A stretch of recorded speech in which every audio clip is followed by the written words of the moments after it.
తెలంగాణ విమోచన దినోత్సవం సందర్భంగా ఈరోజు నిర్మల్లో ఏర్పాటు చేసినటువంటి ఈ బహిరంగ సభకి కొద్దిసేపట్లో గౌరవనీయులు భారతదేశ హోంశాఖ మంత్రివర్యులు గౌరవనీయులు అమిత్ షా గారు కొద్దిసేపట్లో ఈ సమావేశానికి రాబోతూ ఉన్నారు.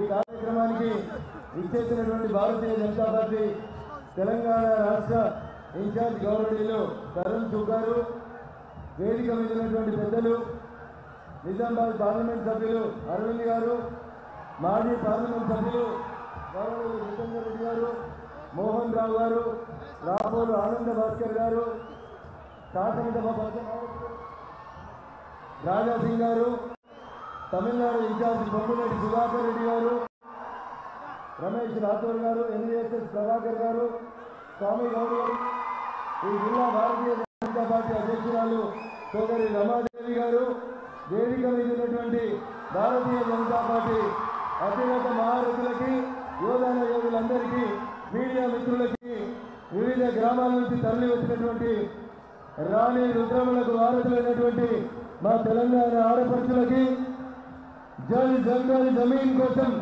పోరాటం చేసినటువంటి ఆదివాసీ గోండు ముద్దుబిడ్డలకి, ఈరోజు ఈ కార్యక్రమంలో పాల్పంచుకుంటున్నటువంటి ప్రింట్ ఎలక్ట్రానిక్ మీడియా మిత్రులందరికీ పేరు పేరున తెలంగాణ ఉద్యమాభివందనాలు, తెలంగాణ రాష్ట్ర విమోచన దినోత్సవ శుభాకాంక్షలు. దేశమంతా ఈరోజు 2 పండుగల్ని జరుపుకుంటా ఉంటే తెలంగాణ 3 పర్వదినాన్ని జరుపుకుంటున్నటువంటి రోజు. ఒకటి, ప్రపంచానికి పనిముట్లను పరిచయం చేసి ప్రపంచంలో కార్మికులకి ఒక గొప్ప రోజుగా ఈ రోజును పరిచయం చేసినటువంటి విశ్వకర్మ గారి జయంతి ఈ రోజు కావడంతో పాటు మనందరి ఆదరాభిమానాలు చూరగొన్నటువంటి వ్యక్తి, ప్రపంచాన్ని తన శక్తియుక్తులతో మెప్పించినటువంటి ఈ దేశ ప్రధాని గౌరవనీయులు నరేంద్ర మోడీ గారి జన్మదినం కూడా ఈ రోజే కావడం అనేది నిజంగా సెప్టెంబర్ 17 తెలంగాణ విమోచన దినం, నరేంద్ర మోడీ గారి జన్మదినం, విశ్వకర్మ జయంతి, ఈ 3 పర్వదినాలు మనకు ఒకటే రోజు కలిసి రావడం అనేది నిజంగా అదృష్టం.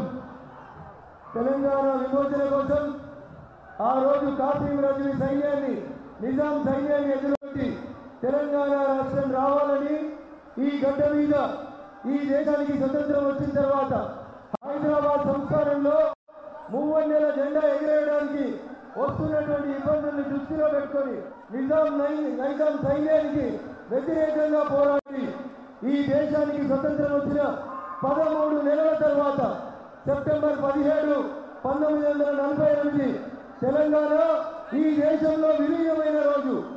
ఈ రోజు మన స్వతంత్ర దినోత్సవం సందర్భంగా మూవన్నెల జెండా ఎగిరేయాలనేది ప్రతి తెలంగాణ ముద్దుబిడ్డ యొక్క ఆకాంక్ష. అది జరగాలని, అది నెరవేరాలని తెలంగాణ ఉద్యమం జరిగిన ఈ రోజు అధికారంలో ఉన్నటువంటి ముఖ్యమంత్రి గారు అనేక సందర్భాల్లో అనేక వేదికల మీద నుంచి ఎందుకు తెలంగాణ ఆత్మగౌరవానికి ప్రతీక తెలంగాణ స్వతంత్ర దినోత్సవం అయినటువంటి సెప్టెంబర్ 17ను ఎందుకు అధికారికంగా జరపాలని అనేక సందర్భాలుగా నిలదీసినటువంటి ముఖ్యమంత్రి చంద్రశేఖరరావు గారు ఈ అధికారం వచ్చిన తర్వాత ఏం చెప్తున్నారో ఒక్కసారి ఆలోచించాలి. సెప్టెంబర్ 17 జరపాల్సిన అవసరం లేదు, జూన్ 2 జరుపుకుంటే చాలని మాట మారుస్తున్నటువంటి చంద్రశేఖరరావు గారికి ఈ వేదిక నుంచి మనం ఒక అప్పీల్ చేయాల్సినటువంటి అవసరం ఉంది. భారతీయ జనతా పార్టీ తెలంగాణ రాష్ట్ర ఏర్పాటు కంటే ముందు నుంచి సెప్టెంబర్ 17 అధికారికంగా జరపాలని, తెలంగాణ విమోచన దినోత్సవాన్ని అధికారికంగా నిర్వహించేంత వరకు ఈ రాష్ట్ర ప్రభుత్వం మీద ఒత్తిడి చేస్తామని చెప్పి భారతీయ జనతా పార్టీ ప్రతి ఏటా సెప్టెంబర్ 17ను ఇంతే గొప్పగా నిర్వహిస్తూ వస్తుంది. అయితే తెలంగాణ ఉద్యమం జరిగినటువంటి పుష్కర కాలంలో అనేక వేదికల మీద మాట్లాడినటువంటి మామూలు గాని, అల్లుడు గాని, యువరాజు గాని ఇలా తెలంగాణ వచ్చిన తర్వాత ఎందుకు సెప్టెంబర్ 17 గురించి మాట్లాడట్లేదో ఒకసారి మనం అందరం కూడా ఆలోచించాలి. ఈ ప్రభుత్వాన్ని ఎక్కడికక్కడ నిలదీయాల్సినటువంటి అవసరం ఉంది.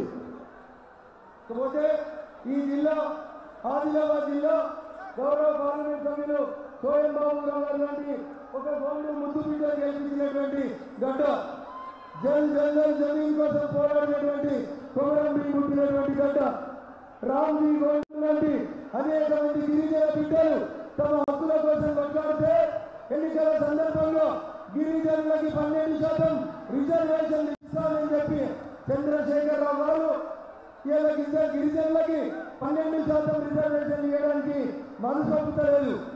ఏమి ఇస్తాడట? ఇలా పేపర్లు ఇచ్చిండు. దళితులకి గిరిజనులకి వైన్ షాపులలో రిజర్వేషన్ ఇస్తాడంట. లేదా మందు దుకాణాలలో తారుకు పొద్దుకే ఏదైతే అవసరం ఉంటుందో దాంట్లో రిజర్వేషన్ ఇస్తాడంట. కానీ ఈ ఆదిలాబాద్ గడ్డ నుంచి ఈ నిర్మల్ వేదిక నుంచి జనరల్ జమీన్ నినాదం కోసం నిరోధించినటువంటి కొమరం భీం వారసులు రామ్జీ గోల్డ్ వారసుల యొక్క చరిత్రను తెలంగాణ పాఠ్య పుస్తకాల్లో పెట్టడానికి చంద్రశేఖరరావు గారికి మనసొప్పదు.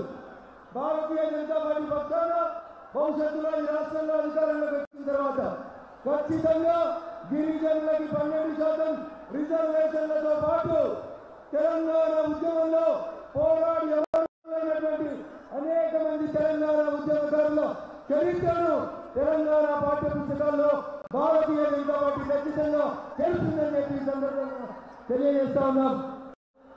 ఇంకా వేదిక మీద అనేక మంది పెద్దలు మాట్లాడాల్సింది కాబట్టి నాకు ఇచ్చినటువంటి అవకాశానికి కృతజ్ఞతాభివందనాలు తెలియజేస్తూ బీర్లు బార్లు మందు దుకాణాలలో కాదు సార్, మాకు రిజర్వేషన్ కావాల్సింది గిరిజనులకి 12% రిజర్వేషన్లు కావాలని చెప్పి ఈ నిర్మల్ వేదిక నుంచి మనమందరం కూడా నినదించాలని చెప్పి మీకు అందరికీ విజ్ఞప్తి చేస్తూ సెప్టెంబర్ 17 తెలంగాణ విలీన దినోత్సవాన్ని అధికారికంగా జరిపేంతవరదాకా చంద్రశేఖరరావు గారి ప్రభుత్వం మీద భారతీయ జనతా పార్టీ పక్షాన ఈ పోరాటం ఈ యుద్ధం కంటిన్యూస్ గా కొనసాగుతుంది. భారతీయ జనతా పార్టీ రాష్ట్రంలో అధికారంలోకి వచ్చిన వెంటనే సెప్టెంబర్ 17 అధికారికంగా నిర్వహిస్తామని చెప్పి సందర్భంగా తెలియజేస్తూ నాకు అవకాశం ఇచ్చినటువంటి వేదికకు కృతజ్ఞతలు తెలియజేస్తూ సెలవు తీసుకుంటా ఉన్నాను. జై హింద్, జై భారత్. నరేంద్ర మోడీ గారి నాయకత్వం అన్న పోలేటప్పుడు పాపం దాకా పోవాలి. గిరిజనులకి మందు షాపులు కాదు, గిరిజనులకి 12% రిజర్వేషన్లు కావాలంటే 24వ తారీఖు ప్రారంభంగా ఉన్నటువంటి శాసనసభకి ఇప్పుడే సప్పుడు నిలబడాలి. అందరం గట్టిగా చెప్పాలి. నరేంద్ర మోడీ గారి నాయకత్వం పోతలేదన్న సప్పుడు పైన టార్పలిన్ కప్పులే ఉన్నాయి, గట్టిగా చెప్పుడే కాదు.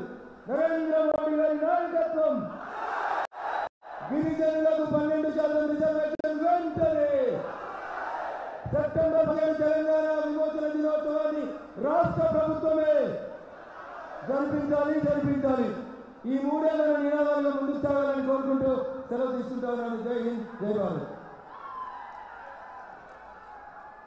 భారత్ మాతాకి. మన భారతీయ జనతా పార్టీ గోషామహల్ శాసనసభ్యులు మన ఫ్లోర్ లీడర్ శ్రీ రాజాసింగ్ గారిని మాట్లాడవలసిందిగా కోరుతున్నాను. దయచేసి రైట్ సైడ్ గ్యాలరీ ఖాళీగా ఉంది, మహిళలు ఎక్కడ వచ్చినా కూర్చోవలసిందిగా కోరుతున్నాను. మన ముఖ్య అతిథి